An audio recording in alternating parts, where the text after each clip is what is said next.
초가 5개 꽂힌 작은 케이크가 식탁 한가운데 놓여 있었습니다. 딸 은채는 자기 생일 모자를 삐뚤게 쓰고도 신이 나서 손뼉을 쳤습니다. 저는 부엌에서 마지막 미역국을 데우고 있었고 남편 도연은 휴대폰으로 아이 사진을 찍고 있었습니다. 그날만큼은 아무 일도 일어나지 않기를 바랐습니다. 아니, 정확히 말하면 저는 이미 무언가가 일어나고 있다는 걸 알고 있었습니다. 다만 그것이 오늘만은 아니었으면 했습니다. 초인종이 울린 건 은채가 촛불을 끄기 직전이었습니다. 도연의 얼굴이 굳었습니다. 누구지? 말은 그렇게 했지만 저는 알았습니다. 도연은 누군지 알고 있었습니다. 문을 열자 현관 앞에 한수연이 서 있었습니다. 남편이 15살 때부터 알았다는 여자. 결혼식 날부터 제 눈에 가시처럼 박혀있던 여자. 결혼한 뒤 외국에서 산다면서도 해마다 몇 번씩 돌아와 제 남편을 자기 기사처럼 부려먹던 여자. 그리고 불과 열흘 전 제게 다신 연락하지 않겠다고 약속했던 여자였습니다. 수연은 케이크 상자도 아이 선물도 들고 있지 않았습니다. 대신 손에 얇은 갈색 봉투를 들고 있었습니다. 은채 생일이지? 저는 대답하지 않았습니다. 수연이 제 옆을 지나 거실로 들어오려 하자 제가 몸으로 막았습니다. 여기 왜 왔어요? 확인시켜 주러. 어려? 수연은 제 얼굴을 보지 않았습니다. 제 어깨 너머로 도현만 똑바로 봤습니다. 이 사람 아직도 아니라고 해? 그 말 한마디에 도현이 벌떡 일어났습니다. 수연아, 나가! 이제 와서 무서워. 은채가 분위기를 눈치챘는지 촛불 앞에서 웃음을 멈췄습니다. 저는 아이를 보며 최대한 목소리를 낮췄습니다. 은채야, 방에 가서 할머니랑 영상 통화하고 있어. 엄마가 금방 갈게. 아이는 생일날인데 왜 그러냐는 얼굴로 저를 봤지만 제가 다시 한번 말하자 조용히 방으로 들어갔습니다. 방문이 닫히자 수연이 식탁 앞으로 걸어갔습니다. 그리고 은채의 케이크 옆에 사진 2장을 내려놓았습니다. 7살쯤 되어 보이는 쌍둥이 남자아이들이었습니다. 한 아이는 눈이 길고 입꼬리가 살짝 올라가 있었습니다. 다른 아이는 웃을 때 오른쪽 볼만 들어가는 보조개가 있었습니다. 저는 사진을 보다가 도연을 봤습니다. 숨이 막혔습니다. 그 보조개는 도연에게도 있었습니다. 귀 윗부분이 살짝 접힌 모양도 닮아 있었습니다. 수연이 아주 낮게 말했습니다. 잘 봐, 아직도 아무 상관 없다고 할 수 있는지. 도연의 입술이 하얗게 질렸습니다. 미쳤어? 애들까지 끌고 와? 당신이 먼저 나 버렸잖아. 그 애들은 내 남편 애야. 그걸 어떻게 장담해? 그 순간 제 손에 들려있던 성냥갑이 바닥에 떨어졌습니다. 저는 2사람을 번갈아 봤습니다. 지금 무슨 얘기하는 거예요? 도연은 제 쪽으로 한 걸음 다가왔습니다. 하리나, 견 수연이가 일부러 이러는 거야. 당신 흔들려고. 수연이 웃었습니다. 그 웃음이 이상했습니다. 기쁜 사람의 웃음도 아니고 미친 사람의 웃음도 아니었습니다. 오랫동안 참아온 사람이 이제야 상대가 자기만큼 불행해지는 걸 확인한 얼굴 같았습니다. 흔들려고. 도연아, 내가 나한테 뭐라고 했는지 말해줄까? 입 닥쳐! 다 정리할 거라고 했잖아. 아내한테 미안해서 시간이 필요하다고. 애만 아니었으면 진짜 끝났다고. 한수연! 도연이 소리쳤습니다. 그 소리에 은채 방문이 살짝 열렸습니다. 저는 아이와 눈이 마주치자 얼른 웃는 표정을 만들었습니다. 괜찮아. 엄마 친구가 잠깐 온 거야. 문 닫고 있어. 문이 다시 닫히자 제 얼굴에서 웃음도 사라졌습니다. 수연은 기다렸다는 듯 가방에서 작은 천 조각 하나를 꺼냈습니다. 짙은 남색 손수건. 한쪽 모서리에 2글자가 자수로 놓여 있었습니다. D와 S. 도연과 수연의 영문, 이름 첫 글자였습니다. 제가 며칠 전 남편 서랍에서 발견했던 것과 같은 모양이었습니다. 그때까지도 도연은 우연이라고 했습니다. 친구들이 단체로 맞춘 기념품이라고 했습니다. 수연과 자신만의 물건이 아니라고 했습니다. 그런데 수연은 똑같은 손수건을 제 앞에 내놓았습니다. 이거 우리가 5해 전에 맞춘 거야. 저는 아무 말도 할 수 없었습니다. 수연은 마지막으로 도연을 보며 말했습니다. 오늘도 거짓말해봐. 난 더 보여줄 것도 있으니까. 그날 딸의 5번째 생일 케이크는 끝내 잘리지 못했습니다. 그리고 저는 그 사진 2장 때문에 무너진 게 아니었습니다. 정말 무서웠던 건 그 순간부터였습니다. 사진을 보고도 남편이 놀란 사람이 아니라 들킨 사람처럼 보였기 때문입니다. 수연을 처음 본 건 제 결혼식 날이었습니다. 그전에도 이름은 여러 번 들었습니다. 도연에게는 중학교 때부터 붙어 다닌 친구가 몇 명 있었는데 그 중에서도 유독 자주 등장하는 이름이 한수연이었습니다. 수연이는 그냥 오래된 친구야. 도연은 늘 그렇게 말했습니다. 오래된 친구. 처음에는 그 말이 이상하지 않았습니다. 저 역시 남자 동창이 있었고 결혼한다고 모든 인간관계를 끊는 것도 우스운 일이니까요. 문제는 결혼식 당일에 시작됐습니다. 신부 대기실에서 사진을 찍고 있는데 짙은 초록색 원피스를 입은 여자가 문도 두드리지 않고 들어왔습니다. 그 여자는 저보다 먼저 도연을 찾았습니다. 신랑 어디 있어? 친구가 웃으며 말했습니다. 신부한테 축하부터 해야 하는 거 아니에요? 그러자 수연이 제 손을 덥석 잡았습니다. 아, 미안해요. 내가 도연이랑 너무 오래 봐서 오늘 좀 이상하네요. 내 친구가 장가 간다니까. 말은 축하였는데 눈은 자꾸 복도 쪽으로 갔습니다. 잠시 후 도연이 들어오자 수연은 마치 기다렸다는 듯 달려갔습니다. 야, 너 진짜 결혼하네. 그러더니 도연의 넥타이를 손으로 바로잡았습니다. 제 앞에서요. 어제 내가 1시간 넘게 전화 붙잡고 긴장 풀어줬잖아. 오늘 떨면 안 된다. 저는 웃다가 표정이 굳었습니다. 어제 통화했어요? 도연이 바로 대답했습니다. 응. 애들이 단체로 전화했어. 그런데 수연은 고개를 갸웃했습니다. 단체? 나랑 거의 둘이 얘기했잖아. 공기가 묘하게 멈췄습니다. 도연이 수연의 어깨를 툭 치며 화제를 돌렸습니다. 가서 밥이나 먹어. 저는 그때 별일 아니라고 생각했습니다. 결혼식 날에는 온갖 사람이 오고 원래 친한 친구끼리는 저럴 수도 있다고 스스로를 달랬습니다. 하지만 사진 촬영 때 또 이상한 일이 생겼습니다. 친구들끼리 신랑 신부 옆에 서서 단체 사진을 찍는데 수연은 자연스럽게 제 옆이 아니라 도연 옆으로 갔습니다. 사진기사가 위치를 바꿔달라고 해도 농담처럼 웃었습니다. 저 얘랑 붙어 찍은 사진이 워낙 많아서 습관이에요. 그리고 마지막 컷에서는 도연의 팔에 자기 팔을 걸었습니다. 저는 드레스를 입은 채 수연의 손을 바라봤습니다. 사진 한 장인데 뭘 그러냐고 하면 할 말이 없었습니다. 그런데 사람 마음이라는 게 참 이상합니다. 대단한 사건이 없어도 선을 넘는 방식은 느껴집니다. 그날 저는 수연이 도연을 좋아한다고 확신한 게 아니었습니다. 다만 하나는 분명했습니다. 저 여자는 제가 도연의 아내가 되었다는 사실을 기꺼워하지 않는다. 패백을 마친 뒤 도연에게 말했습니다. 당신 친구, 나 좀 불편해. 도연은 하필 그날 웃었습니다. 수연이 원래 그래. 남녀 구분 없이 털털해. 털털한 거랑 남의 결혼식에서 신랑 넥타이 만지는 건 다른 것 같은데 당신이 오늘 긴장해서 예민한가 보다. 그 말이 오래 남았습니다. 제가 느낀 불편함을 설명했는데 도연은 상황을 설명하지 않고 제 감정을 문제로 만들었습니다. 그때 제가 한 번만 더 물었더라면 뭐가 달라졌을까요? 아마 아무것도 달라지지 않았을 겁니다. 이미 그때 두 사람에게는 저만 모르는 시간이 있었으니까요. 도연과 연애할 때 저는 유난히 작은 약속에 감동했습니다. 퇴근이 늦어지면 집 앞까지 데려다주는 일, 감기 걸렸다고 하면 약 공투에 복용 시간을 써주는 일, 제가 아버지 얘기를 꺼내다 말이 없어지면 억지로 위로하지 않고 손만 잡아주는 일. 저는 그런 걸 사랑이라고 믿었습니다. 사실 거창한 말보다 그런 사소한 행동이 더 믿음직했습니다. 그래서 결혼을 결심할 때도 조건보다 마음을 먼저 봤습니다.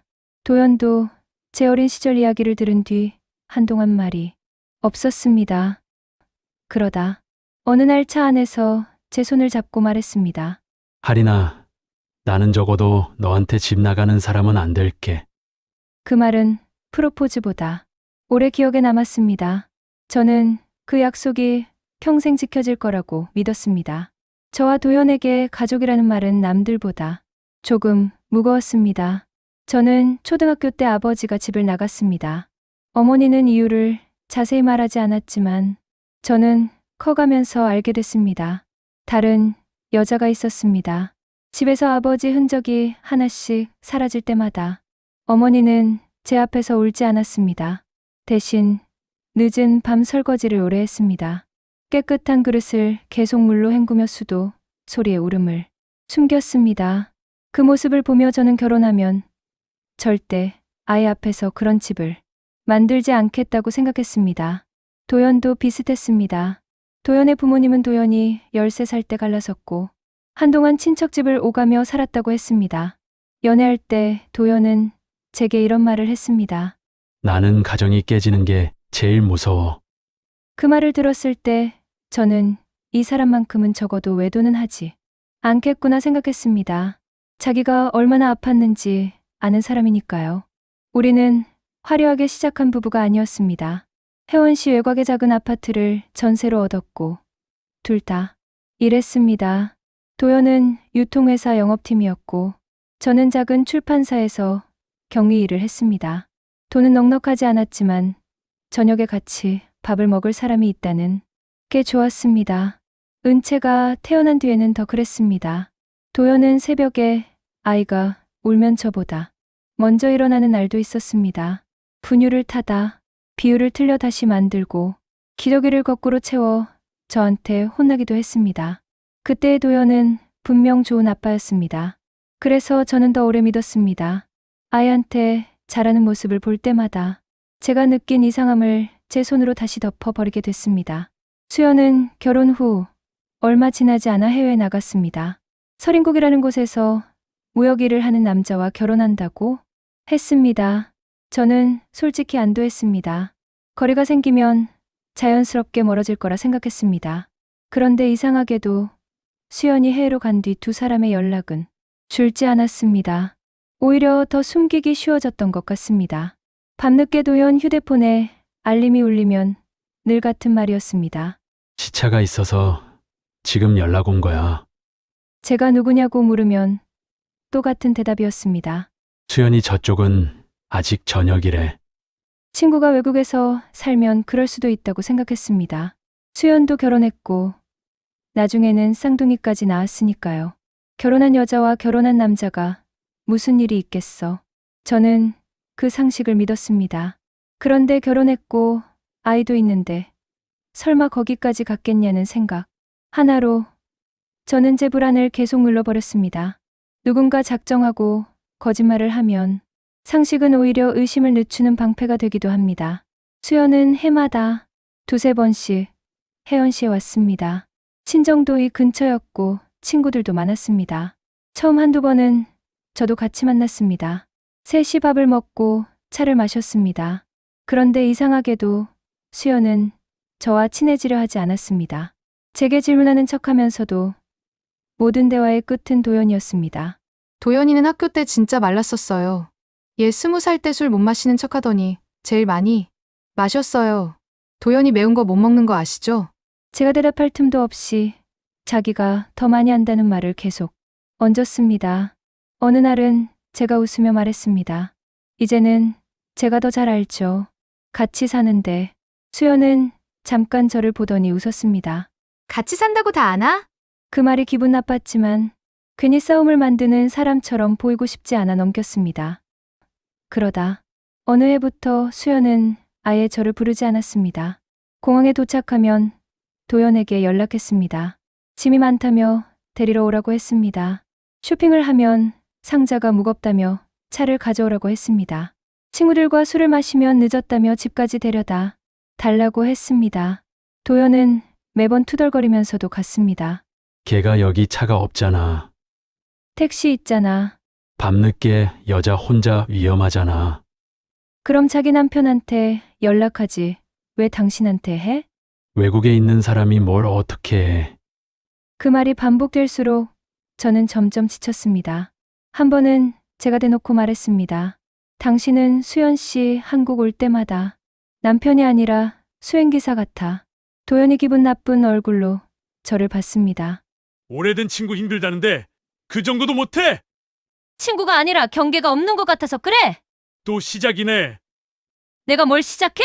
당신은 왜 수연이 얘기만 나오면 사람을 이상하게 만들어? 그날 처음 크게 싸웠습니다. 그리고 싸움 끝에 도연이 한 말이 제 마음에 박혔습니다. 친구 하나 이해 못 해주면 결혼을 어떻게 하냐? 저는 그때 제가 좁은 사람인가 고민했습니다. 질투가 많은가, 소유욕이 심한가, 남녀 사이에 친구는 없다고 우기는 고루한 사람인가. 이상한 건 늘 저였고 설명해야 하는 사람도 늘 저였습니다. 그러면서 도연은 자기 행동을 바꾸지 않았습니다. 나중에 생각해보면 그게 가장 교묘했습니다. 한 번 의심할 때마다 제가 예민한 사람 취급을 받다 보니 나중에는 제 눈으로 보고도 제가 잘못 본 건가 싶어졌습니다. 한 번 의심할 때마다 내가 예민하다는 말을 듣다 보면 어느 순간 자기 감각보다 상대의 해명을 먼저 믿게 되니까요. 저도 그렇게 제 촉을 스스로 눌러버렸습니다. 그날 밤 저는 현관에 놓인 신발부터 이상하다고 느꼈습니다. 도연 운동화 옆에 수연의 구두가 가지런히 놓여 있었습니다. 술에 취해 비틀거리며 들어온 사람치고는 너무 반듯했습니다.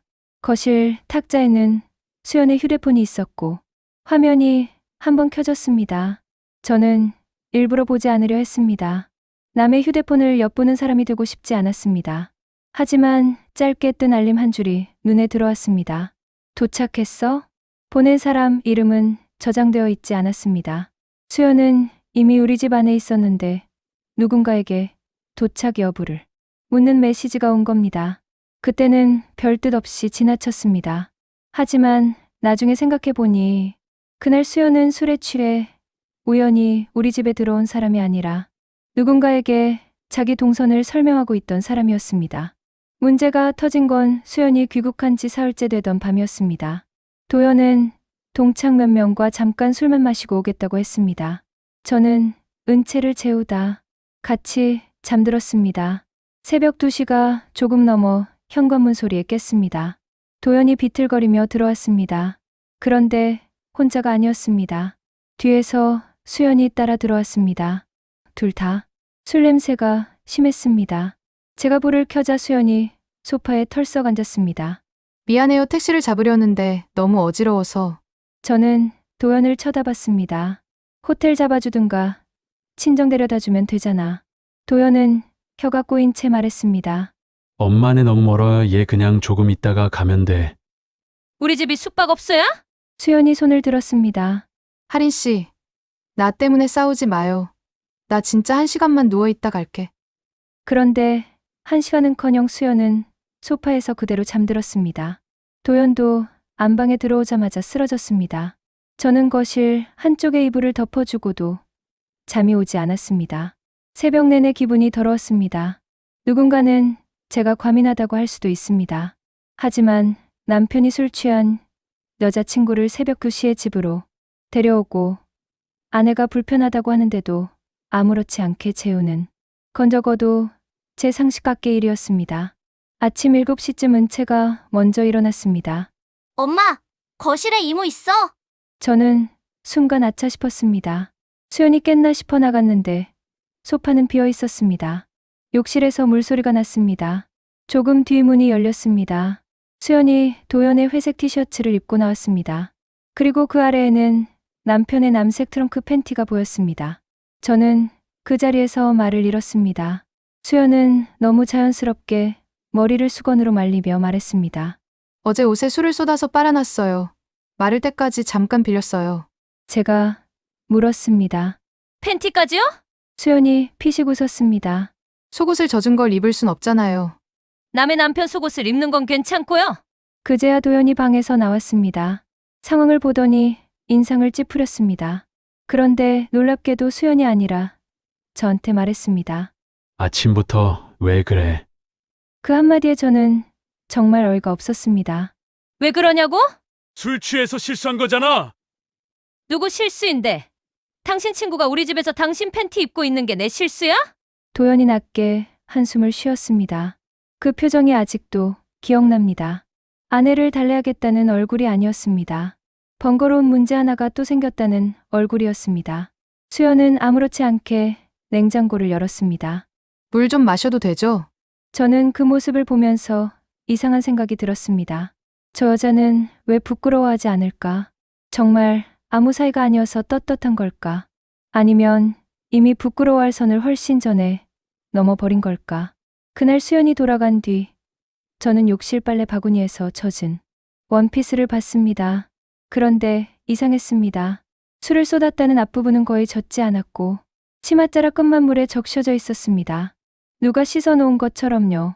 저는 그 옷을 한참 바라봤습니다. 그리고 처음으로 이런 생각을 했습니다. 혹시 저 여자가 일부러 남편 옷을 입은 건 아닐까? 그 땅으로 가는 길부터 마음이 불편했습니다. 도연은 차 안에서 계속 휴대폰을 확인했습니다.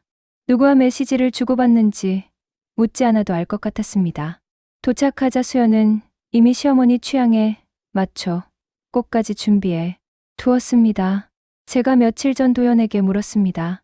어머니, 요즘 무슨 꽃 좋아하셔? 도연은 모른다고 했습니다. 그런데 수연은 알고 있었습니다. 시어머니가 연보라색 꽃을 좋아한다는 걸, 단 음식보다 견과류가 들어간 떡을 좋아한다는 걸, 무릎이 아파 바닥 좌석보다 의자를 편애한다는 것까지요. 저는 그 자리에서 처음으로 수연이 우리 가족 이야기를 얼마나 자세히 듣고 있었는지 깨달았습니다. 도연은 자기 친구에게 제 한편으로서의 일상뿐 아니라 우리 집 안쪽 이야기까지 계속 흘려보내고 있었습니다. 그 사실이 외도 의심보다 먼저 저를 모욕했습니다. 며칠 뒤 시어머니 생신이 다가왔습니다. 저는 원래 집에서 상을 차릴 생각이었습니다. 시어머니는 밖에서 먹는 것보다 집밥을 좋아하셨고 은채와 같이 밥 먹는 걸 가장 좋아하셨습니다. 그래서 전날 장을 보려고 했습니다. 그런데 도연이 갑자기 말했습니다. 이번엔 그냥 밖에서 먹자. 어머니가 집에서 먹자셨는데 수연이가 괜찮은데 예약해놨대. 저는 손에 들고 있던 장바구니를 내려놨습니다. 수연 씨가 왜 어머니 생신 식당을 예약해? 엄마랑도 원래 알잖아. 알긴 알아도 가족은 아니잖아. 도연이 또 표정을 굳혔습니다. 그걸 꼭 그렇게 따져야 해? 저는 그날 결국 식당에 갔습니다. 가상의 청리모 근처에 있는 고급 한정식집이었습니다. 방 안에는 이미 수연이 와 있었습니다. 시어머니 옆자리였습니다. 수연은 제가 들어오자 너무 반갑게 웃었습니다. 할인 씨 왔어요? 제가 어머니 좋아하시는 메뉴로 골랐어요.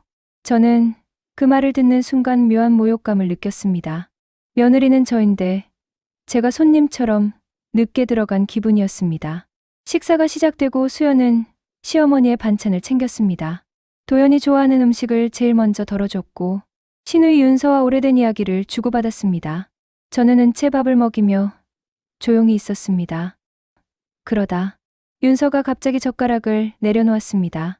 언니, 그동안 그렇게 힘들었으면 말을 하지 그랬어요. 저는 무슨 말인지 몰랐습니다. 뭐가요? 윤서가 차갑게 웃었습니다. 제사나 생일 때 우리 식구들 아무도 안 돕고 언니 혼자 일하는 거 지긋지긋하다면서요. 저는 멍해졌습니다. 제가요? 시어머니가 중간에 말렸습니다. 윤서야, 밥 먹는데 그만해. 그런데 윤서는 이미 감정이 올라온 상태였습니다. 아니 오죽하면 수연 언니가 우리 엄마 생일까지 챙겨? 뒤에서 우리 집 욕하면서 앞에서는 착한 척한 거잖아요. 저는 수연을 봤습니다. 수연은 곤란한 표정을 짓더니 제 시선을 피했습니다. 그 순간 알았습니다. 출처가 저 여자구나. 제가 물었습니다. 제가 언제 그런 말을 했다고 했어요? 수연이 천천히 말했습니다. 할인 씨, 그날 도연이랑 얘기하다가 그냥 힘들어한다는 얘기를 들었어요. 제가 말을 좀 세게 옮겼나 봐요. 저는 도연을 쳐다봤습니다. 당신이 그런 말 했어? 도연은 눈을 내리깔았습니다. 당신 힘들어하는 건 사실이잖아. 힘들다고 한 것과 시댁이 싫다고 한 건 같아? 수연이가 오해한 것 같은데 여기서 꼭 따져야 돼. 또 저였습니다. 또 제가 분위기를 망치는 사람이 됐습니다. 그날 식사 자리는 엉망이 됐습니다. 저는 화장실로 가서 세면대 앞에 한참 서 있었습니다. 뒤늦게 수연이 따라 들어왔습니다. 거울 속에서 저를 보며 말했습니다. 미안해요. 내가 괜히 나섰나 봐요. 저는 손을 씻으며 대답했습니다. 괜히 나선 게 아니라 일부러 나선 거잖아요. 수연이 미소를 지었습니다. 하린 씨, 나 싫어하죠? 좋아할 이유가 있나요? 그럼 조심해야겠다. 그 말투가 너무 담담해서 오히려 소름이 돋았습니다. 뭐려? 수연은 손가방에서 립스틱을 꺼내며 말했습니다. 사람은 싫어하는 상대 앞에서 자꾸 실수하거든요. 저는 그 말의 뜻을 그날은 정확히 몰랐습니다. 하지만 며칠 뒤 수연은 제게 실수 같은 건 하나도 하지 않았습니다. 오히려 아주 정확하게 제 가장 아픈 곳만 골라 건드렸습니다. 시어머니 생신소동 뒤 도연은 수연과 셋이 만나 오해를 풀자고 했습니다. 저는 싫다고 했습니다. 그런데 도연이 계속 말했습니다. 이번에 확실히 정리하고 끝내자. 정리라는 단어가 마음에 걸렸습니다. 정리할 게 있으면 그동안 정리되지 않은 무언가가 있었다는 뜻처럼 들렸습니다. 우리는 혜원시 북쪽에 있는 작은 카페에서 만났습니다. 수연은 아무 일도 없었다는 듯 웃었습니다. 처음 30분 정도는 정말 평범했습니다. 그러다 수연이 옛날 이야기를 꺼냈습니다. 도연이 20살 때 돈이 없어 자기에게 밥을 얻어먹은 이야기. 군대 휴가 때 제일 먼저 자기에게 연락한 이야기. 대학교 축제에서 둘이 밤새 돌아다닌 이야기. 저는 가만히 듣다가 일부러 말했습니다. 여보, 우리 다음 달에 청남도로 여행 갈까? 도연이 저를 봤습니다. 갑자기? 우리 처음 같이 갔던 데 있잖아. 바다. 앞작은 펜션. 수연이 바로 끼어들었습니다. 아, 도은이 거기 좋아해요. 옛날에도 나랑 갔었는데. 저는 수연을 봤습니다. 둘이요? 도연이 바로 말했습니다. 친구들하고 단체로. 수연은 웃으며 빨대를 돌렸습니다. 맞나? 난 둘이 남아서 새벽 바다 본 기억이 있는데. 도연의 턱이 굳었습니다. 저는 그 표정을 놓치지 않았습니다. 그날 대화는 계속 그런 식이었습니다. 제가 도연과의 추억 하나를 꺼내면 수연이 더 오래된 추억을 덮어 씌웠습니다. 마치 당신은 내가 남긴 자리 뒤에 들어온 사람이라고 말하는 것 같았습니다. 그러다 화장실에 다녀오던 길에 수연이 복도에서 저를 불렀습니다. 도연은 계산대에 있었습니다. 수연이 제 귀에 들릴 만큼만 낮게 말했습니다. 하린 씨, 그렇게 애써도 소용없어요. 무슨 말이에요? 도연이는 답답하면 결국 나한테 와요. 저는 한동안 말이 나오지 않았습니다. 수연은 제 표정을 살폈습니다. 나한테 부부 얘기도 다 해요. 무슨 부부 얘기요? 잠자리까지. 저는 얼굴이 뜨거워졌습니다. 거짓말하지 마요. 수연은 태연했습니다. 하린 씨가 자꾸 원해서 힘들다고 하던데. 제가 수연의 팔을 잡았습니다. 입 함부로 놀리지 마요. 수연이 제 손을 내려다봤습니다. 그리고 아주 조용히 말했습니다. 왜요? 그 사람한테 직접 물어봐요. 누가 거짓말하는지. 도연이 다가오는 걸 보고 수연은 다시 웃는 얼굴로 돌아갔습니다. 집으로 오는 차 안에서 저는 도연에게 물었습니다. 당신 수연 씨한테 우리 잠자리 얘기했어? 도연이 급브레이크라도 밟은 사람처럼 저를 봤습니다. 뭐, 내가 자꾸 원해서 힘들다고 했다며. 도연은 욕을 삼켰습니다. 걔 또 미쳤네. 말했어. 안 했어. 안 했어. 그럼 왜 그런 말을 해? 당신 질투하게 만들려고 그러는 거겠지. 왜 나를 질투하게 만들어? 그 질문에 도연은 바로 대답하지 못했습니다. 신호가 바뀌었는데도 몇 초 늦게 출발했습니다. 그 침묵이 제 안에 오래 남았습니다.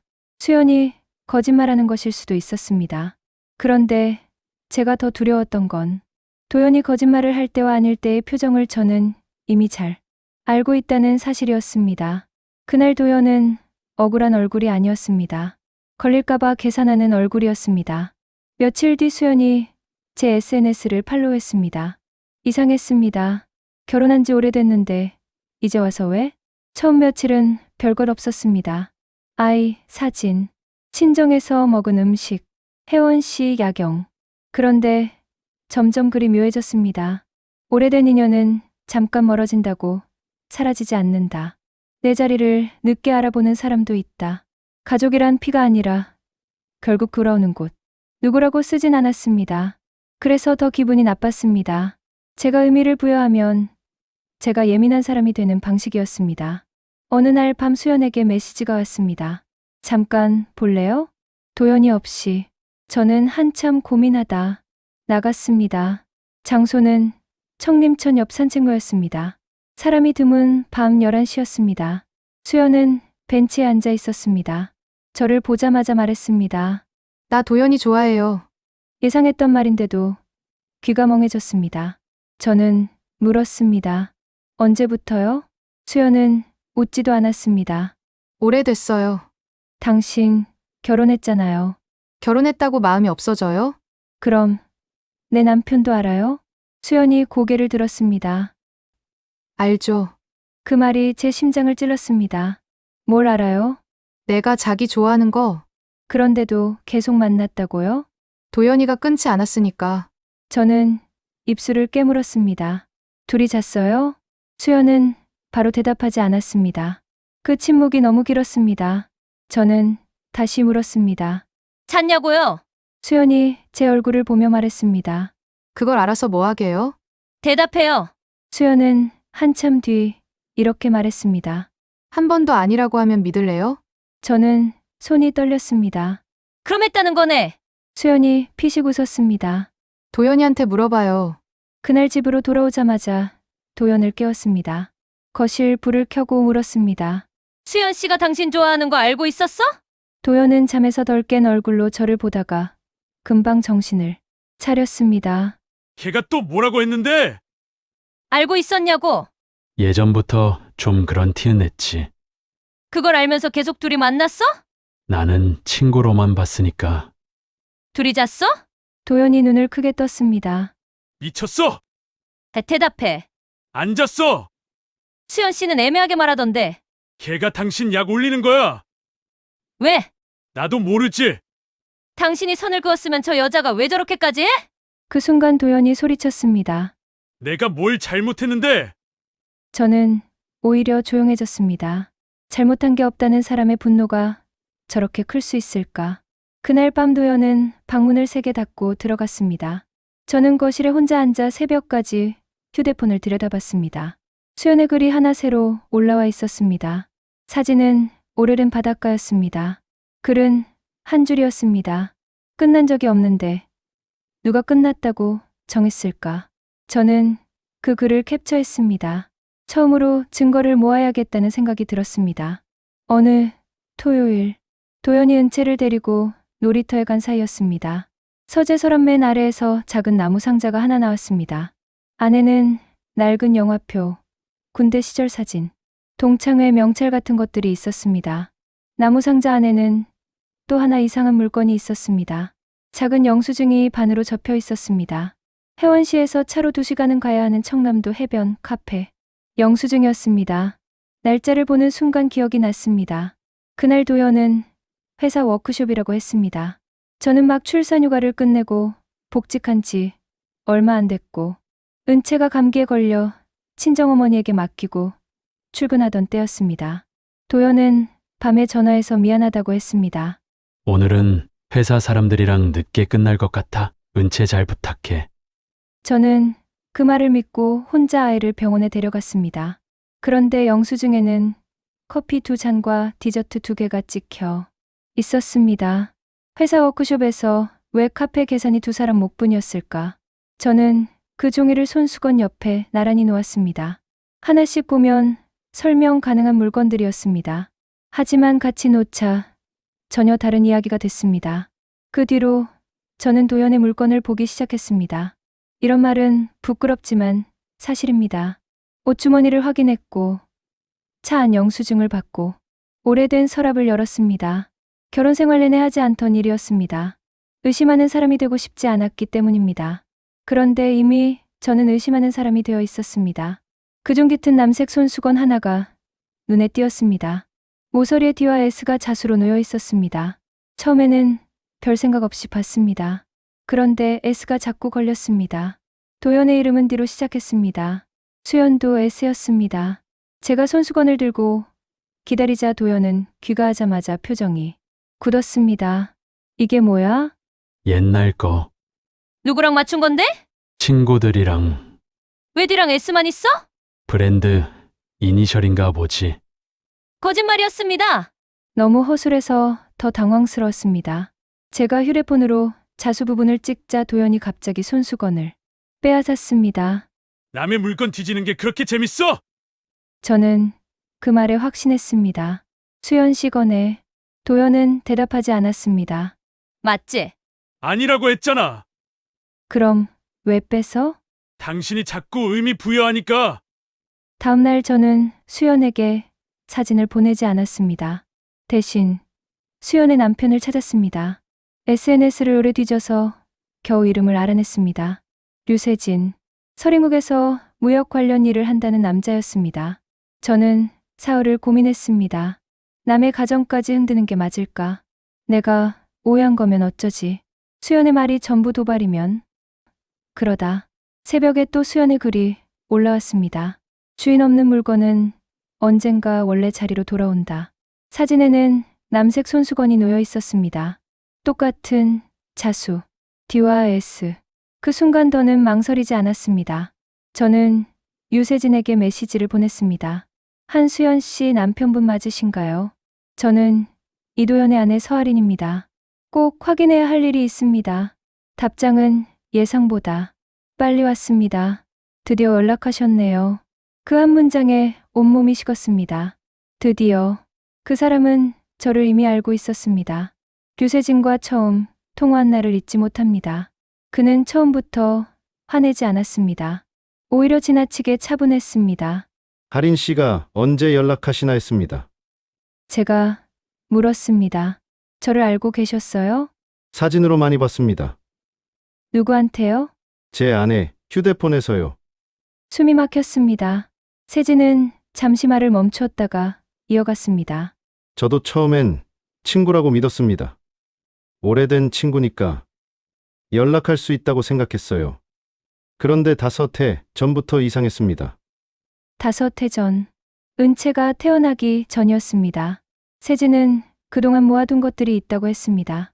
수연의 항공권, 도연과 같은 날짜에 잡힌 숙박 기록, 새벽, 통화 내역, 삭제됐다, 복원된 사진, 그리고 수연이 술에 취해 보냈던 음성 메시지. 제가 떨리는 목소리로 물었습니다. 둘이 관계가 있었습니까? 세진이 한참 대답하지 않았습니다. 그러다 낮게 말했습니다. 저는 있다고 봅니다. 확실한 증거가 있어요? 한 번은 잡았습니다. 머릿속이 하얘졌습니다. 언제요? 5해 전 겨울입니다. 수연이가 친정에 간다더니 혜원시 외곽 숙소에 있었어요. 제가 귀국해서 찾아갔습니다. 이도현 씨가 나오는 걸 봤습니다. 저는 격을 짚었습니다. 다리가 풀렸습니다. 그런데 왜 아무 말도 안 하셨어요? 세진은 쓴웃음을 냈습니다. 저도 애들이 있었습니다.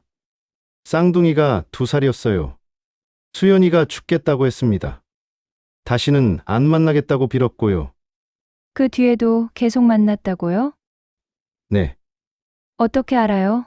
끊었다고 한 뒤에도 한국 갈 때마다 도현 씨 일정에 맞췄습니다. 한 번은 도현 씨 출장 날짜와 수연이 귀국 날짜가 사흘 겹쳤고 둘 다 같은 지역에서 카드 사용 기록이 나왔습니다. 저는 손으로 입을 막았습니다. 도연은 그 출장 때 저한테 사진까지 보냈습니다. 호텔 조식 사진, 회의장 사진, 피곤하다고 보낸 셀카. 그게 전부 거짓말 속에서 만들어진 일상이었습니다. 세진이 말했습니다. 하린 씨, 미안합니다. 더 일찍 말씀드렸어야 했습니다. 저는 울지 않았습니다. 이상하게 눈물이 나오지 않았습니다. 대신 손끝이 차갑고 귀가 먹먹했습니다.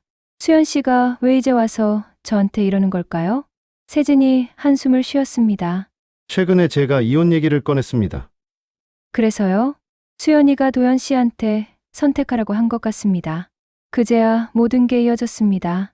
결혼식 때의 시선, 귀국할 때마다 도연을 불러낸 일, 시어머니 생신에 들어와 저를 나쁜 며느리로 만든 일, 부부 사이를 알고 있다는 말, SNS에 이상한 글, 수연은 단순히 저를 질투한 게 아니었습니다. 자기 가정이 무너지기 시작하자 도연에게도 같은 선택을 요구하고 있었던 겁니다. 저는 통화를 끝내기 전 세진에게 물었습니다. 한 가지 더요. 쌍둥이 아이들, 혹시 친부 문제로 검사한 적 있습니까? 전화기 너머가 조용해졌습니다. 세진이 아주 느리게 대답했습니다. 왜 그걸 물으시죠? 그 순간 저는 아무 말도 하지 못했습니다. 수연이 제게 아직 하지 않은 말을 세진이 이미 알고 있는 것처럼 들렸기 때문입니다. 세진은 통화 중간에 몇 번이나 숨을 길게 내쉬었습니다. 그 사람도 저와 같은 시간을 살았다는 게 느껴졌습니다. 자기 배우자가 이상하다고 느끼고 증거를 찾고 아이들 때문에 덮고 다시 의심하고 이번에는 정말 끝났겠지 스스로를 속이는 시간. 그는 말했습니다. 사람이 한 번 배신당하면 다음부터는 배우자를 보는 게 아니라 증거를 봅니다. 저는 그렇게 살았습니다. 그 말이 가슴에 박혔습니다. 저도 이미 그렇게 변하고 있었습니다. 도연이 웃으면 왜 웃는지 의심했고, 늦으면 누구와 있는지 궁금했고, 휴대폰을 내려놓으면 화면이 왜 뒤집혀 있는지 봤습니다. 사랑하는 사람을 감시해 안심되는 관계가 정말 결혼이라고 부를 수 있는 건지 처음 생각했습니다. 세진은 마지막에 저에게 부탁했습니다. 하린 씨, 제 말만 믿지 마세요. 직접 확인하세요. 저도 너무 오래 누군가 말만 믿었습니다. 그 말 때문에 저는 바로 이혼을 결정하지 않았습니다. 오히려 더 냉정하게 확인하기로 했습니다. 도연이 얼마나 거짓말했는지, 수연이 얼마나 부풀리고 있는지 둘 사이에서 사실만 골라내기로 했습니다. 그날 저녁 도연은 평소보다 일찍 들어왔습니다. 저는 식탁 위에 손수건을 놓았습니다. 그리고 세진이 보내준 숙박 기록 사진을 인쇄해 옆에 뒀습니다. 도연은 현관에서부터 제 얼굴을 보더니 무슨 일이 있다는 걸 알아챘습니다. 은채는? 어머니, 댁에 보냈어. 도연이 식탁으로 다가왔습니다. 숙박 기록을 보는 순간 얼굴이 무너졌습니다. 저는 물었습니다. 5해 전 겨울, 여기 왜 갔어? 도연이 아무 말도 하지 않았습니다. 수연 씨랑 갔지? 침묵. 대답해. 도연이 의자에 털썩 앉았습니다. 그리고 두 손으로 얼굴을 감쌌습니다.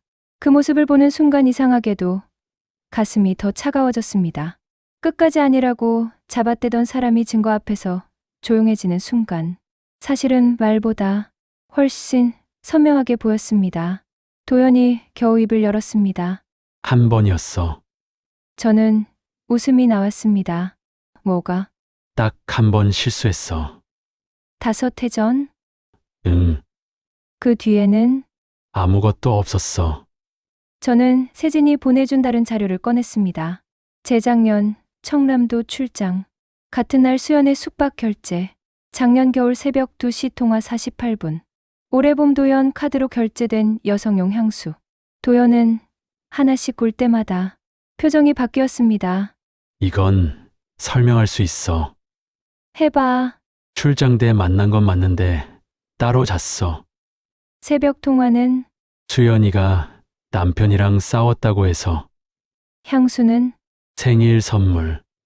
왜 유부녀한테 100만 원 가까운 향수를 사줘? 오래된 친구니까. 저는 손바닥으로 식탁을 내리쳤습니다. 그 오래된 친구라는 말 이제 그만해. 제 목소리가 집안에 울렸습니다. 도연이 입을 다물었습니다. 저는 떨리는 목소리로 말했습니다. 당신은 그 말을 면죄부처럼 썼어. 만나도 친구, 새벽에 전화해도 친구, 여행지에서 봐도 친구, 우리 집에서 팬티를 입고 나와도 친구. 그러다 이제 숙소에서 나오는 것까지 한번 실수라고? 도연이 갑자기 제 손을 잡으려 했습니다. 하린아, 나 진짜 가정 깨고 싶지 않아. 저는 손을 뺐습니다. 그 말이 가장 잔인했습니다. 가정을 깨고 싶지 않은 사람이 왜 5해 동안 깨질 짓을 반복했을까? 도연은 울기 시작했습니다. 수연이가 계속 매달렸어. 내가 정리하려고 하면 당신한테 말한다고 협박했고. 그럼 처음부터 나한테 말했어야지. 무서웠어. 뭐가? 당신 이럴까봐. 저는 그 말을 듣고 한참 도연을 봤습니다. 당신은 나를 잃을까봐 무서워서 나를 5해 동안 속였구나. 도연은 고개를 숙였습니다. 그날 저는 처음으로 알았습니다. 사람은 사랑해서 거짓말하는 게 아니라 자기가 가진 걸 잃기 싫어서 거짓말할 수도 있다는 거려. 도연은 저를 사랑했을지도 모릅니다. 하지만 그보다 자기 편안함을 더 사랑했습니다. 사진을 받은 날 저는 결혼 앨범을 꺼냈습니다. 오랜만에 펼친 사진 속에서 저는 웃고 있었습니다. 신부 대기실에서 친구들과 웃는 얼굴, 도연 손을 잡고 버진로드를 걷는 얼굴, 양가 부모님께 인사하며 눈물을 참는 얼굴, 그리고 단체 사진 속 수연. 예전에는 수연이 도연 팔에 팔을 걸고 있다는 것만 보였습니다. 그런데 이제는 다른 게 보였습니다. 도연이 그 손을 떼지 않았다는 것. 당시 저는 수연만 불편한 사람이라고 생각했습니다. 하지만 경계를 세워야 할 사람은 도연이었습니다. 친구가 선을 넘더라도 남편이 한 발 물러섰다면 끝날 일이었습니다. 농담처럼 어깨를 기대도 떼어내고 새벽에 연락해도 받지 않고 아내가 불편하다고 하면 거리를 두면 됐습니다. 그런데 도연은 한 번도 그러지 않았습니다. 그 사실을 깨닫는데 저는 몇 년이 걸렸습니다. 제가 가장 무너진 건 외도 사실 그 자체가 아니었습니다.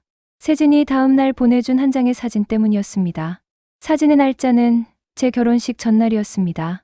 혜원시 중심가 작은 술집. 도연과 수연이 나란히 앉아 있었습니다. 도연은 결혼식 전날 친구들이랑 모였다고 했습니다. 그건 사실이었습니다. 하지만 새벽 1시 이후 친구들이 빠지고 둘만 남아 있었습니다. 다른 사진에는 수연이 도연의 어깨에 기대고 있었습니다. 저는 사진을 확대해 봤습니다. 도연 왼손에는 제가 맞춰준 결혼 반지가 없었습니다. 그날 밤 도연은 저한테 전화했습니다. 나 너무 떨린다. 저는 웃으며 말했습니다. 나도. 내일 만나면 울지 마. 당신이나 울지 마. 그 통화를 끝낸 뒤 도연은 수연과 함께 있었습니다. 제가 그 사실을 묻자 도연은 또 말했습니다. 그날은 아무 일 없었어. 저는 이제 그 문장을 믿지 않았습니다. 아무 일 없었다. 그 말은 관계가 깨진 사람들 사이에서 가장 쓸모없는 말입니다. 무슨 일이 있었는지보다 왜 숨겼는지가 더 중요해진 뒤에는요. 며칠 뒤 수연에게 연락이 왔습니다. 직접 듣고 싶으면 나와요. 저는 나갔습니다. 이번에는 낮이었습니다. 사람 많은 식당을 골랐습니다. 수연은 제 얼굴을 보자마자 물었습니다. 도연이가 뭐래요? 한 번이라고 했어요. 수연이 웃었습니다. 역시. 몇 번이었어요? 숫자가 중요해요? 중요해요. 수연은 물컵을 만지작거렸습니다. 처음은 5회전 맞아요. 그런데 끝난 적은 없어요. 저는 숨을 천천히 내쉬었습니다. 결혼식 전날도 수연이 고개를 끄덕였습니다. 나 사실 그날 말하고 싶었어요. 뭐려? 우리 관계. 저는 손톱이 손바닥에 박힐 만큼 주먹을 쥐었습니다. 그런데 왜 안 했어요? 수연은 제 눈을 봤습니다. 도연이가 울었거든. 뭐라고 하면서요? 당신은 아무 잘못 없다고. 결혼은 하고 싶다고. 저는 웃었습니다. 정말 웃음이 나왔습니다. 그럼 나한테 미안해서 결혼은 해야 하고 당신은 버리기 싫었던 거예요? 수연의 입가가 굳었습니다. 나도 피해자예요. 그 말을 듣는 순간 저는 참지 못했습니다. 아니요, 당신은 피해자 아니에요. 수연이 저를 노려봤습니다. 도연이가 나한테 희망 준 건 사실이야. 그럼 도연이한테 따져요. 왜 내 아이 생일에 오고, 왜 내 시어머니 생신에 끼어들고, 왜 나를 나쁜 사람 만들어? 당신 상처를 왜 내가 받아야 해? 수연은 한참 조용했습니다. 그러다 말했습니다. 하린 씨가 없었으면 도연이는 나한테 왔을 거예요. 그 문장을 듣는 순간 저는 오히려 마음이 차분해졌습니다. 그럼 하나만 물어볼게요. 뭔데요? 내가 없어지면 정말 당신한테 올 것 같아요? 수연의 눈이 흔들렸습니다. 그때 처음 봤습니다. 수연도 확신이 없었습니다. 그 여자는 도연을 가진 적이 없었습니다. 다만 저보다 자기가 먼저였다는 사실에 매달리고 있었을 뿐입니다. 그 뒤 수연이 꺼낸 마지막 말이 모든 상황을 다시 뒤집었습니다. 그래도 애들은 다르죠. 무슨 말이에요? 수연이 입꼬리를 올렸습니다. 내 쌍둥이 도연이랑 닮았다고 생각 안 해요? 처음에는 수연이 저를 겁주려고 하는 말이라고 생각했습니다. 저는 자리에서 일어나려 했습니다. 그런데 수연이 휴대폰을 제 앞에 놓았습니다. 아이들 사진이 여러 장 있었습니다. 웃는 얼굴, 옆모습, 수영장에서 찍은 사진, 학교 행사 사진. 저는 보지 않으려 했습니다.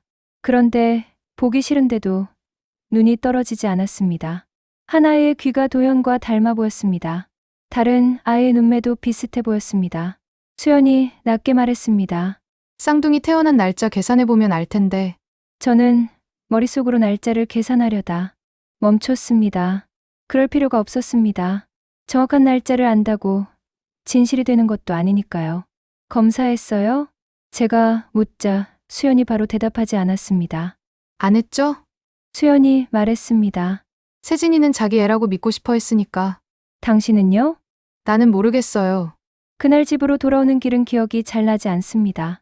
버스를 탔는지 택시를 탔는지도 한참 뒤에야 떠올랐습니다. 집에 와서 은채 얼굴을 봤습니다. 아이에게 아무 잘못도 없는데 저는 갑자기 모든 게 무서워졌습니다. 도연을 불러 사진을 보여줬습니다. 도연은 보자마자 소리쳤습니다. 말도 안 돼. 가능성 있어? 없어. 왜 없어? 도연은 입을 다물었습니다. 저는 다시 물었습니다. 시기상 가능해? 그 질문에 도연은 한참 뒤 고개를 떨궜습니다. 그게 답이었습니다. 가능하구나. 하리나, 그래도 애들은 아니야, 진짜야. 어떻게 알아? 수연이가 그때 남편이랑 도 같이 살았어. 그게 당신 애가 아니라는 증거야? 도연이 머리를 감싸 쥐었습니다. 내가 미치겠다. 저는 차갑게 말했습니다. 왜 당신이 미쳐? 지금 누가 미쳐야 하는데. 그날 밤 도연은 거실을 서성이다가 갑자기 말했습니다. 내가 죽으면 믿을 거야? 저는 그 말을 듣는 순간 분노가 치밀었습니다. 그런 말 하지 마. 난 진짜 애들은 아니라고. 죽는다는 말로 입 막지 마. 당신이 살아서 책임져야 할 일이야. 도연은 울었습니다. 저는 울지 않았습니다. 이상하게도 그때부터 저는 조금씩 달라졌습니다. 두려움이 너무 커지면 오히려 사람이 차분해질 때가 있습니다. 쌍둥이가 도연의 아이인지 아닌지 물론 중요했습니다. 하지만 그 답이 무엇이든 하나는 바뀌지 않았습니다. 도연은 이미 저를 배신했습니다. 친부가 아니라고 해서 다섯 해가 사라지는 건 아니었습니다. 친부라고 해서 처음부터 없던 배신이 새로 생기는 것도 아니었습니다. 그 사실을 깨닫자 제가 정말 확인해야 할 것이 달라졌습니다. 저는 수연의 말을 믿는 게 아니라 검사 결과를 확인하기로 했습니다. 류세진에게 다시 연락했습니다. 검사를 하고 싶습니다. 세진은 예상보다 담담했습니다. 저도 이제는 해야 할 것 같습니다. 문제는 수연이었습니다. 아이들을 끌어들이지 말라고 했습니다. 아이들이 상처받는다고 했습니다. 도연도 처음에는 같은 말을 했습니다. 저는 두 사람의 반응이 이상했습니다. 정작 아이들, 친부 의혹을 제게 던진 건 수연이었습니다. 그런데 확인하자고 하니 피했습니다. 며칠 뒤 세진에게 연락이 왔습니다. 수연이가 검사에 동의했습니다. 저는 그날 밤 한숨도 못 잤습니다. 결과가 나오기까지 시간이 걸렸습니다. 그 사이 수연은 제게 연락을 끊었습니다. 도연은 회사와 집만 오갔습니다. 휴대폰, 비밀번호도 알려줬고 위치도 공유했습니다. 하지만 저는 그걸 보지 않았습니다. 이미 신뢰가 무너진 뒤의 투명함은 이상하게도 아무 위로가 되지 않았습니다. 도연이 어디 있는지 알 수는 있어도 그 사람이 어떤 사람인지 다시 믿을 수는 없었으니까요. 검사 결과가 나온 날 세진이 먼저 전화했습니다. 저는 받기 전에 손이 떨렸습니다. 결과 나왔습니다. 네. 아이들은 제 아이가 맞습니다. 저는 눈을 감았습니다. 기뻐해야 하는지 화를 내야 하는지 알 수 없었습니다. 도연의 아이가 아니라는 안도감이 먼저 왔습니다. 그리고 바로 뒤에 수연을 향한 분노가 따라왔습니다. 그 여자는 알고 있었을까? 세진이 말했습니다. 사실 수연이는 몇 년 전에도 간이 검사를 한 적이 있었습니다. 저는 눈을 떴습니다. 뭐라고요? 쌍둥이 중 한 아이가 어릴 때 수혈 문제가 있어서 혈액형 때문에 확인한 적이 있습니다. 그때도 친자, 가능성에 문제 없다는 얘기를 들었습니다. 정식 유전자 검사는 아니었지만 수연이도 도연 씨 아이일 가능성이 낮다는 걸 알고 있었어요. 그 말에 저는 소름이 돋았습니다. 수연은 확신이 없어서 제게 사진을 보여준 게 아니었습니다. 제가 가장 두려워할 말을 골라 던진 겁니다. 그날 저녁 수연에게 전화했습니다. 처음에는 받지 않았습니다. 세 번째 받았습니다. 검사 결과 나왔어요. 수연은 조용했습니다. 당신 남편 아이들이에요. 수연이 짧게 웃었습니다. 그래요? 알고 있었죠? 뭐려? 가능성 낮다는 거. 수연은 대답하지 않았습니다. 저는 물었습니다. 왜 그랬어요? 한참 뒤 수연이 말했습니다. 당신도 좀 무너져 봤으면 했어요. 그 대답이 너무 솔직해서 오히려 숨이 막혔습니다. 내가 뭘 했는데요? 당신이 도연이 옆에 있었잖아. 그게 죄예요? 나한텐 그랬어요. 저는 더 이상 화도 나지 않았습니다. 그 순간 수연이라는 사람이 처음으로 작아 보였습니다. 대단한 악녀가 아니었습니다. 자기 선택의 책임을 누구에게든 떠넘기지 않으면 버틸 수 없는 사람이었습니다. 제가 마지막으로 말했습니다. 당신이 날 무너뜨린 게 아니에요. 수연이 아무 말도 하지 않았습니다. 당신은 내가 이미 무너진 자리에 와서 발로 한 번 더 밟은 거예요. 무너뜨린 사람은 내 남편이고 그 말을 하고 전화를 끊었습니다. 그리고 그날 밤 저는 도연에게 이혼 얘기를 꺼냈습니다. 이혼이라는 말을 꺼내고도 저는 바로 짐을 싸지 못했습니다. 은채 방을 보면 마음이 흔들렸습니다. 벽에는 도연이 직접 붙여준 별 모양 야광 스티커가 있었고 책장 한쪽에는 셋이 여행 갔을 때 산 작은 오르골이 놓여 있었습니다. 아이 인생에서 아빠를 떼어내는 것처럼 느껴졌습니다. 그날 밤 저는 은채가 잠든 뒤 한참 옆에 누워 있었습니다. 아이는 잠결에 제 팔을 끌어안았습니다. 저는 그 작은 손을 보며 생각했습니다. 내가 참으면 이 아이는 행복할까? 그리고 바로 제 어린 시절이 떠올랐습니다. 어머니는 저 때문에 오래 참았습니다. 아버지가 늦게 들어와도 말하지 않았고 전화가 와도 모르는 척했고 싸움이 나면 제가 들을까 봐 문을 닫았습니다. 하지만 저는 다 알았습니다. 오히려 아무도 설명해 주지 않으니 더 무서웠습니다. 집안에서 무슨 일이 벌어지는지 모르면서 늘 눈치를 보던 어린 제가 떠올랐습니다. 그날 저는 결심했습니다. 은채에게 완벽한 가족 모양을 주는 대신 적어도 거짓말이 일상이 된 집에서는 키우지 않겠다고요. 도연은 제가 이혼이라는 말을 꺼내자 무릎부터 꿇었습니다. 하리나, 애들 문제는 아니었잖아. 그건 거짓말이었잖아. 저는 그 말을 듣고 한동안 아무 말도 하지 않았습니다. 도연은 정말로 친부 의혹만 해결되면 우리 문제가 조금은 작아진다고 생각한 것 같았습니다. 그래서 뭐가 달라져? 적어도 내가 밖에서 애까지 만든 건 아니잖아. 그럼 5해 동안 바람 피운 건 괜찮아? 괜찮다는 게 아니라 결혼식 전날 수연 씨 만나고 은채 낳기 전에도 만나고 내가 애 보느라 잠 못 잘 때 새벽 통화하고 출장이라고 거짓말하고 같이 있고 그건 다 없어져? 도연은 울면서 제 무릎을 붙잡았습니다. 한 번만 기회 줘. 기회는 5해 동안 있었어. 내가 정신 차릴게. 당신은 이미 여러 번 정신 차릴 기회가 있었어. 은채 생각해줘. 그 말에서 저는 결국 눈물이 났습니다. 도연이 가장 잘 아는 약한 부분을 건드렸기 때문입니다. 저는 아버지 없는 집에서 컸습니다. 그래서 은채만큼은 그런 상처 없이 키우고 싶었습니다. 도연도 그걸 알았습니다. 은채가 아빠 없이 크면 당신 마음 편하겠어? 저는 눈물을 닦았습니다. 그 말 하지 마. 우리 둘 다 부모 때문에 상처받았잖아. 그래서 더 화나는 거야. 도연이 고개를 들었습니다. 뭐가? 당신은 그 상처를 알면서도 똑같은 짓을 했잖아. 도연은 아무 말도 못했습니다. 저는 그날 처음으로 제 어린 시절과 은채의 미래를 분리해서 생각했습니다. 아버지가 집에 없어서 아픈 게 아니라 아버지가 거짓말하고 어머니를 울게 만든 집에서 살았던 게 더 아팠습니다. 어머니는 저 때문에 참고 살려고 했습니다. 하지만 그 몇 년 동안 집 안의 공기는 늘 무거웠습니다. 문 닫는 소리에도 눈치를 받고 부모가 웃어도 진짜 웃는 건지 살폈습니다. 아이들은 생각보다 많은 걸 압니다. 은채에게 아빠가 있는 모양만 남겨주는 게 정말 아이를 위한 일일까? 저는 그 질문에 더 이상 자신 있게 그렇다고 답할 수 없었습니다.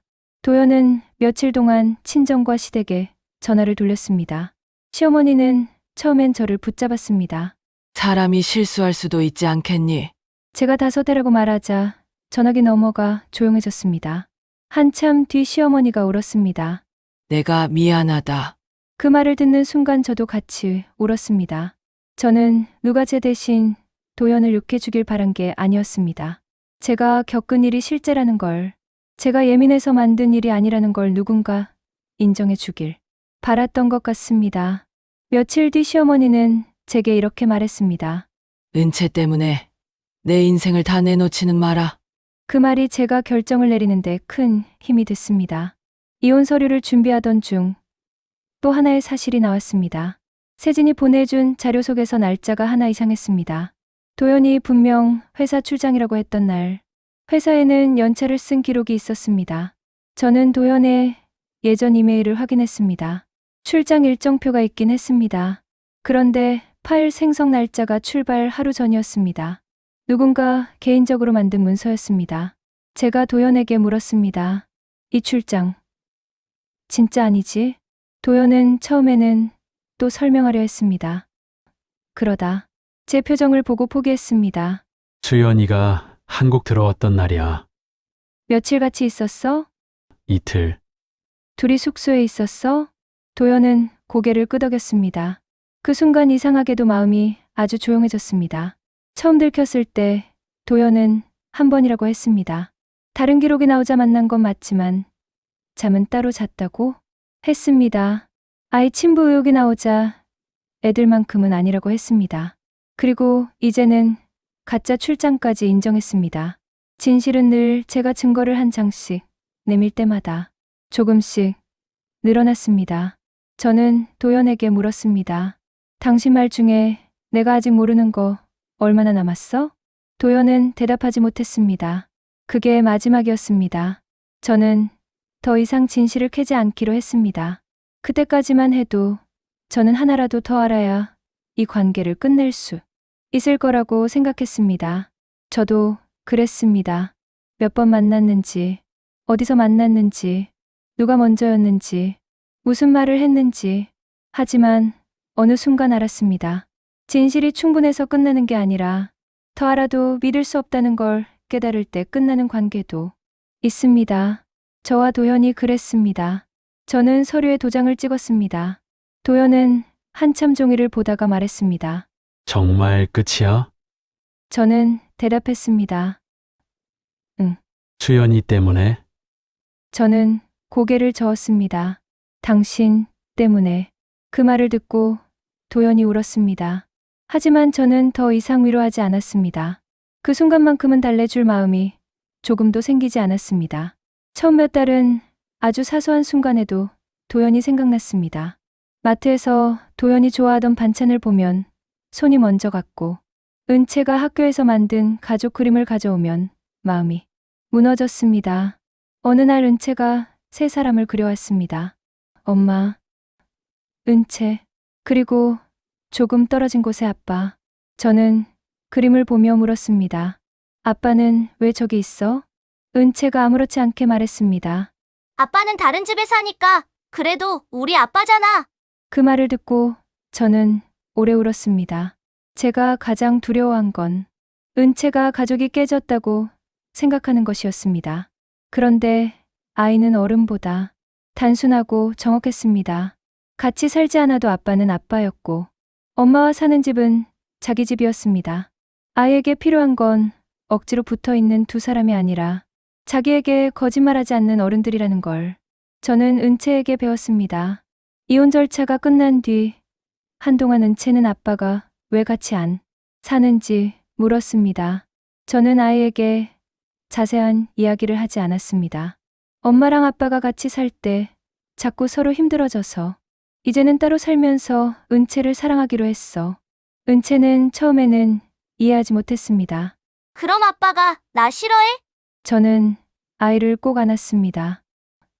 아니, 그건 절대 아니야. 아이에게 필요한 건 어른들의 잘못을 떠안는 일이 아니었습니다. 도연은 정해진 날 은채를 만났습니다. 저는 그 약속만큼은 지키라고 했습니다. 수연과 세진은 결국 이혼했다고 들었습니다. 수연은 한동안 제게 연락하지 않았습니다. 그러다 몇 달 뒤 긴 메시지가 왔습니다. 미안하다는 말도 있었고 자기가 왜 그렇게 됐는지 설명하는 말도 있었습니다. 저는 답장하지 않았습니다. 그 여자의 사정이 궁금하지 않아서가 아니었습니다.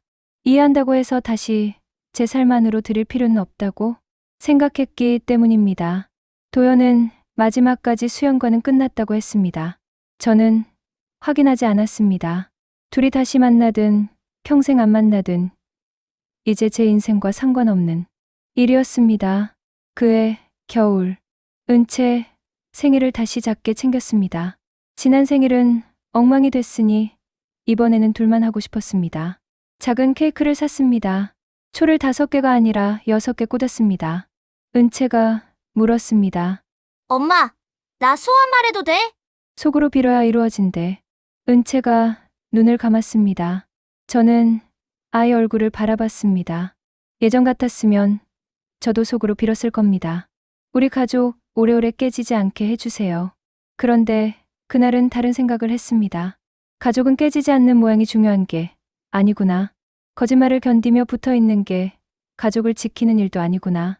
가족이라는 이름을 지키려고 자기 자신을 버리면 결국 그 안에서 아이도 행복할 수 없구나. 은채가 촛불을 껐습니다. 방 안이 잠깐 어두워졌다가 제가 불을 켰습니다. 아이 얼굴이 다시 환해졌습니다.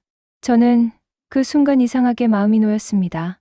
진실을 알게 되면 모든 게 끝날 것 같았는데 끝난 뒤에도 삶은 계속됐습니다.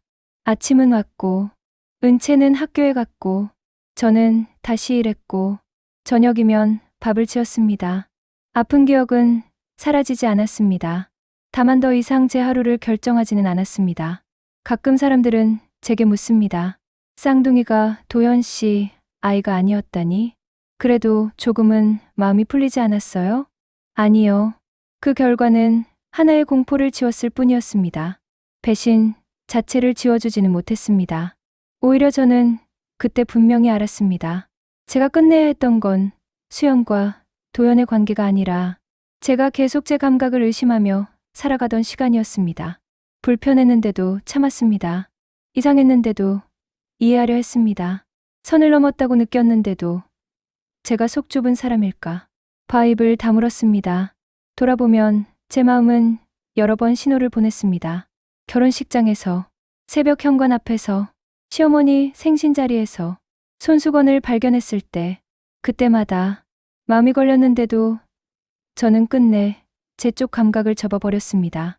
그런데 이제는 압니다. 사람의 촉이 언제나 맞는 건 아닙니다. 하지만 불편함이 반복된다면 그 감정을 무시하지 말고 적어도 이유를 확인해야 합니다. 상대가 계속 설명 대신 당신 탓을 한다면 그때는 더더욱 그렇습니다.